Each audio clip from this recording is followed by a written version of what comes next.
Hi friends, ಎಲ್ಲರಿಗೂ ನಮಸ್ಕಾರ. ಇವತ್ತು ಮಂಡಕ್ಕಿ ದೋಸೆನ ಮಾಡ್ತಾಯಿದ್ದೀನಿ. 4 ಗ್ಲಾಸಷ್ಟು ಅಕ್ಕಿನ ಇಲ್ಲಿ ನಾನು ತೊಗೊಂಡಿದ್ದೀನಿ. ಹಾಗೆ 1 ಚಮಚೆಯಷ್ಟು ಮೆಂತ್ಯನ ಹಾಕ್ತಾಯಿದ್ದೀನಿ. ಹಾಗೆ ಅರ್ಧ ಬಟ್ಲಷ್ಟು ಅವಲಕ್ಕಿನ ಕೂಡ ನೆನೆಸ್ಕೋಬೇಕಾಗತ್ತೆ. ಇದನ್ನು ನೀಟಾಗಿ ತೊಳೆದ್ಬಿಟ್ಟು ಅಕ್ಕಿ ಪೂರ್ತಿ 5 ಗಂಟೆಗಳ ಕಾಲ ನೆನಿಬೇಕು. ನೆನೆದ ನಂತರ ರುಬ್ಬೋ ಸಮಯದಲ್ಲಿ ನಾನು 4 ಗ್ಲಾಸು ಅಕ್ಕಿಗೆ 1 ಸೇರಷ್ಟು ಮಂಡಕ್ಕಿನ ತೊಗೊಂಡಿದ್ದೀನಿ. ಈ ಥರ ನೀವು ಸ್ಮೂತಾಗಿ ರುಬ್ಕೋಬೇಕು. ದೋಸೆ ಜೊತೆಗೆ ನಾನು ಇಲ್ಲಿ ಕೊಬ್ಬರಿ ಚಟ್ನಿನ ಮಾಡ್ತಾಯಿದ್ದೀನಿ.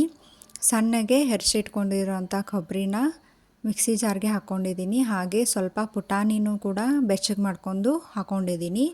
ಹಾಗೆ ಮೆಣಸಿಕಾಯಿ ಮತ್ತು ಕರಿಬೇವನ್ನು ಹುರಿದ್ಬಿಟ್ಟು ಅದನ್ನು ಕೂಡ ಹಾಕ್ಕೊಂಡಿದ್ದೀನಿ. ಹಾಗೆ ಸ್ವಲ್ಪ ಹುಣಸೆನೂ ಕೂಡ ಆ್ಯಡ್ ಮಾಡ್ಕೊಳ್ಳಿ. ಜೀರಿಗೆ ಮತ್ತು ಸ್ವಲ್ಪ ಬೆಳ್ಳುಳ್ಳಿನ ಆ್ಯಡ್ ಮಾಡ್ಕೊಳ್ಳಿ. ಮತ್ತು ಸ್ವಲ್ಪ ಸಕ್ಕರೆ, ರುಚಿಗೆ ತಕ್ಕಷ್ಟು ಉಪ್ಪನ್ನು ಹಾಕ್ಕೊಳ್ಳಿ. ಹಾಗೆ ಕೊತ್ತಂಬರಿನ ಆ್ಯಡ್ ಮಾಡ್ಕೊಳ್ಳಿ. ಸ್ವಲ್ಪ ನೀರು ಹಾಕಿ ಸ್ಮೂತಾಗಿ ಪೇಸ್ಟ್ ಮಾಡ್ಕೊಳ್ಳಿ. ಇದನ್ನು ಚಟ್ನಿನ ರುಬ್ಕೊಂಡ ನಂತರ ಸ್ವಲ್ಪ ಜೀರಿಗೆ, ಸಾಸಿವೆ, ಮೆಣಸಿಕಾಯಿ ಹಾಗೆ ಕರಿಬೇವನ್ನ ಹಾಕ್ಕೊಂಡು ಒಗ್ಗರಣೆನ ಕೊಟ್ಟಿದ್ದೀನಿ ಇದಕ್ಕೆ. ಈಗ ದೋಸೆ ಮಾಡೋಣ ಬನ್ನಿ. ತವೆಗೆ ಫುಲ್ಲಾಗಿ ಎಣ್ಣೆ ಹಚ್ಕೊಂಡು ಹೀಗೆ ಸೆಟ್ ದೋಸೆ ಥರ ಹಾಕ್ಕೊಳ್ಳಿ. ನೋಡೋದಕ್ಕೂ ತುಂಬ ಚೆನ್ನಾಗಿರುತ್ತೆ. ಹಾಗೆ ಬಾಯಲ್ಲಂತೂ ತುಂಬ ರುಚಿಯಾಗಿರುತ್ತೆ. ಒಂಥರ ಸ್ಪಂಜಿ ಟೈಪ್ ದೋಸೆ ಆಗಿರುತ್ತೆ ಇದು. ನೀವು ಮನೇಲಿ ಟ್ರೈ ಮಾಡಿ ನೋಡಿ ಫ್ರೆಂಡ್ಸ್. ಹಾಗೆ ನಮ್ಮ ವಿಡಿಯೋ ನಿಮಗೆ ಇಷ್ಟ ಆದರೆ ಲೈಕ್ ಮಾಡಿ, ಶೇರ್ ಮಾಡಿ, ಸಬ್ಸ್ಕ್ರೈಬ್ ಮಾಡಿ. Thank you for watching.